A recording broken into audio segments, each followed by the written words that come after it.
Secret सरताज episode 5 कलंकित सरताज। सिया के मुंह से बार बार एक ही चीज सुन सुन कर सरताज बहुत परेशान हो गया था, क्योंकि मैं जानती हूँ तुम क्या हो। तुम वो नहीं हो जो ये लोग तुम्हें समझते हैं, क्योंकि तुम तो इस दुनिया के हो ही नहीं। क्या सिया सरताज का राज जान गई थी? सरताज को बार बार उन स्टूडेंट्स का चेहरा भी याद आ रहा था जिन्होंने उसे टपरी के बाहर पीटा था। सरताज जानता था कि इसमें उनकी कोई गलती नहीं है। पहले पंकज और फिर साहिल की मौत उनके अंदर इस तरह का आक्रोश भर रही थी, लेकिन वहाँ मार खाते खाते वो यहाँ एक महल जैसे कमरे में कैसे पहुँच गया?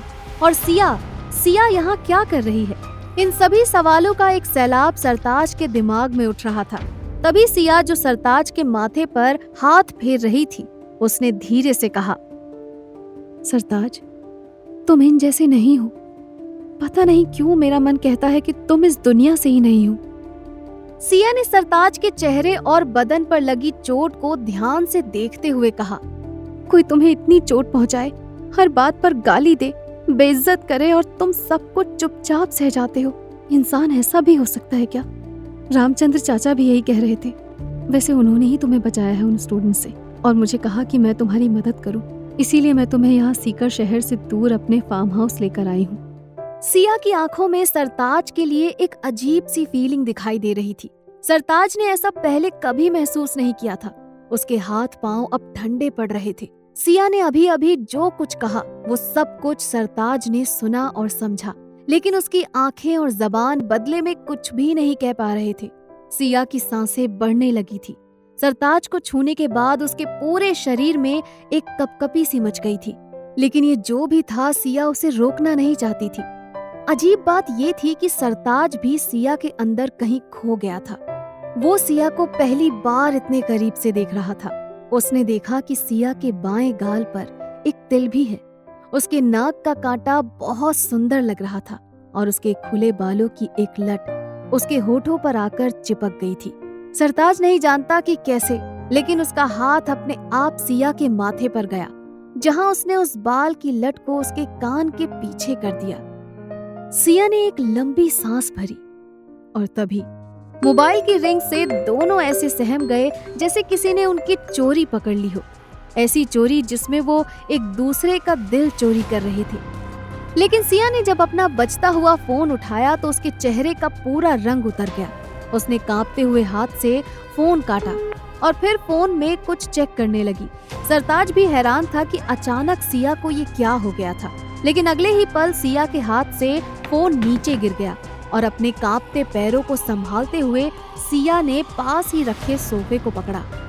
सिया की सांसें अब भी तेज थी, लेकिन पहले की घबराहट कुछ और थी और अब जो हो रहा था वो एक डरावने सपने जैसा था। सरताज ने बार बार सिया का नाम लेकर उससे पूछा कि क्या हुआ, लेकिन सिया ने कुछ भी नहीं कहा, जैसे सिया एक सदमे में चली गई हो। सरताज ने उठकर सिया का गिरा हुआ फोन उठाया, जिसमें अभी भी एक वीडियो चल रहा था। इस वीडियो में सिया बाथरूम में थी और ये बाथरूम कॉलेज का था। सिया का ये वीडियो किसी ने कॉलेज के ग्रुप में डाला था, जिसने ये बताया कि उसे ये वीडियो किसी वेबसाइट पर मिला। लोग उस वीडियो को शेयर कर रहे थे और बेहद घटिया कमेंट भी कर रहे थे। सरताज ने सिया को ग्रुप से एग्जिट करवाया और वो जाकर सिया के पास उसके कदमों में बैठ जाता है। सिया, आप ठीक हैं? ये किसने किया? आपको किसी पर शक है? आप ठीक हैं? कुछ कहिए प्लीज, मैं सब ठीक कर दूंगा, आप चिंता मत कीजिए। सिया, आप सुन रही हो? कहते हुए सरताज ने अपने हाथ को सिया के गालों पर रखा और उसकी आंखों में कोई जवाब सा ढूंढने लगा। प्रोफेसर रक्षित ने किया है ये, मैं जानती हूँ। सिया की आंखों से एक आंसू बूंद की तरह उसके गालों से होते हुए सरताज के हाथ पर गिरा। सिया के मुंह से प्रोफेसर रक्षित का नाम सुनकर सरताज की आंखों में एक आग सी जल गई। सिया ने रोते हुए सरताज को बताया कि वो प्रोफेसर रक्षित को कॉलेज के पहले से जानती थी। असल में प्रोफेसर रक्षित सिया के पिता एमएलए सूर्य प्रकाश से किसी पार्टी में मिले थे। वो प्रोफेसर रक्षित से बहुत इम्प्रेस थे और चाहते थे कि सिया उनसे क्लास ले। प्रोफेसर रक्षित खुद उसे पढ़ाने आते थे, लेकिन सिया को पहली ही नजर में रक्षित अच्छे आदमी नहीं लगे। इतना ही नहीं, उन्होंने सिया को कई बार गलत तरीके से छूने की कोशिश भी की थी। सिया ने बताया कि उसने जब प्रोफेसर रक्षित को धमकी दी कि वो उसकी हरकतें अपने पिता को बता देगी, तो प्रोफेसर ने दूसरे ही दिन से घर पर आना बंद कर दिया। सिया को लगा कि सब कुछ ठीक हो गया है, लेकिन फिर उसे प्रोफेसर रक्षित कॉलेज में दिख गए।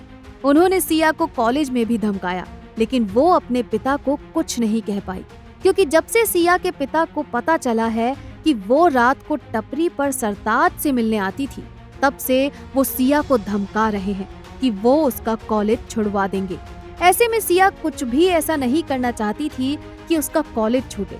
यही नहीं, सिया ने सरताज को ये भी बताया कि उस दिन जब कॉलेज के बाथरूम में उसने सरताज को देखा, तो उस दिन प्रोफेसर रक्षित ने उसके साथ क्लास में बदतमीजी की थी और वो उन्हें ढूंढते हुए वहां आई थी, लेकिन सरताज को देखकर वो वहां से चली गई। सिया की आंखों में आंसू रुकने का नाम नहीं ले रहे थे और सरताज की आंखों में उन आंसुओं के एक एक कतरे का बदला लेने की आग भड़क रही थी। सिया इस बात से परेशान थी कि अब ये वीडियो वाली बात उसके पिता तक पहुंचेगी और फिर शायद उसका कॉलेज आना भी सच में बंद हो जाएगा। सिया का फोन अब भी बजे जा रहा था। कॉलेज के स्टूडेंट्स उसे मैसेज किए जा रहे थे। सिया ने अपने आंसू पोंछे और अपना बैग उठाकर वहां से जाने लगी। सिया को इस तरह जाता देखकर सरताज भी उठा और उसके साथ बाहर जाने लगा, लेकिन तभी सिया ने उसे कहा कि उसे कुछ देर और यहाँ रहना चाहिए। बाहर का माहौल अभी भी बहुत गर्म है। जब तक साहिल के कातिल का पता नहीं चलता, उसे टपरी पर नहीं आना चाहिए। सिया ये कहकर वहां से चली गई कि वो टपरी पर रामचंद्र चाचा से बात कर लेगी। यहाँ सिया बाहर गई और वहां सरताज के दिमाग में एक ही बात चल रही थी, प्रोफेसर रक्षित से बदला। सरताज ने खिड़की से देखा कि सिया गाड़ी में बैठकर वहां से चली गई। अब शाम होने को थी और कुछ ही घंटों बाद सरताज एक बार फिर उस जंगल की तरफ जा रहा था। पेड़ों को कुछ मंत्र सुनाते हुए वो पहुंच गया एक बार फिर जंगल के बीचों बीच।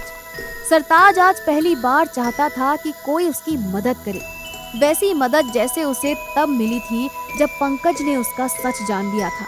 सरताज ने अपने गले में रखे ताबीज को हाथ लगाया और आंखें बंद करके मन ही मन कुछ मंत्र पढ़ने लगा।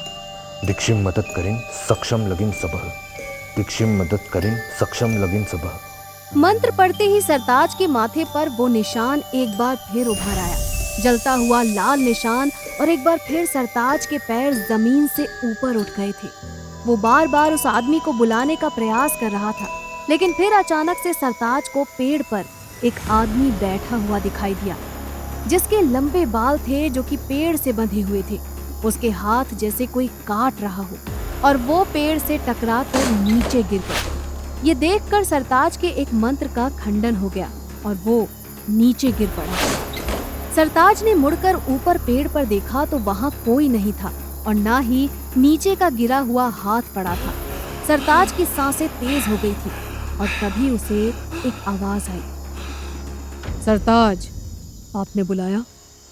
वो ऊपर कोई था, वो वहाँ ऊपर कोई था, वो उसका हाथ यहाँ। कुछ पुराने किस्से हैं सरताज, जो आपके दिमाग से निकाल दिए गए थे, लेकिन उसके अंश अब भी आपके दिमाग में हैं। कह सकते हैं कि यह एक छलावा है, आप उसे नज़रअंदाज किया कीजिए। इस बार आपका बुलावा बहुत तेज था, इसीलिए तुरंत आना पड़ा। मैंने उस पंकज को मारने के बाद कहा था ना कि मैं अब आपसे पूर्णिमा की रात को मिलूंगा, तो अभी मुझे क्यों बुलाया है? वो रक्षित, प्रोफेसर रक्षित, उसने साहिल को मारा और सिया के साथ। जानता हूँ, साहिल को मारने के पीछे उसकी वजह है कि वो आपको खुद अपने हाथों से मारना चाहता है। और रही बात सिया की, तो मैं आपसे निवेदन करता हूँ कि इस दुनिया के लोगों के लोभ में मत आइए।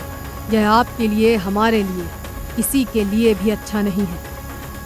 मैं जानता हूँ, लेकिन सिया की इसमें कोई गलती नहीं है। मैं उसे अपने आप से जितना दूर करना चाहता हूँ वो उतना मेरे सामने आ रही है। फिलहाल मैं बस ये चाहता हूँ कि आप प्रोफेसर रक्षित को उखाड़ कर फेंक दें, नहीं तो मुझे मेरा असली चेहरा उसके सामने दिखाना होगा, जिसके लिए वो मरेगा नहीं। नहीं सरताज, आप उसे पूर्णिमा से पहले कुछ नहीं करेंगे। उसकी ताकत दोगुनी हो जाएगी। आप ये सब भूल गए हैं क्या?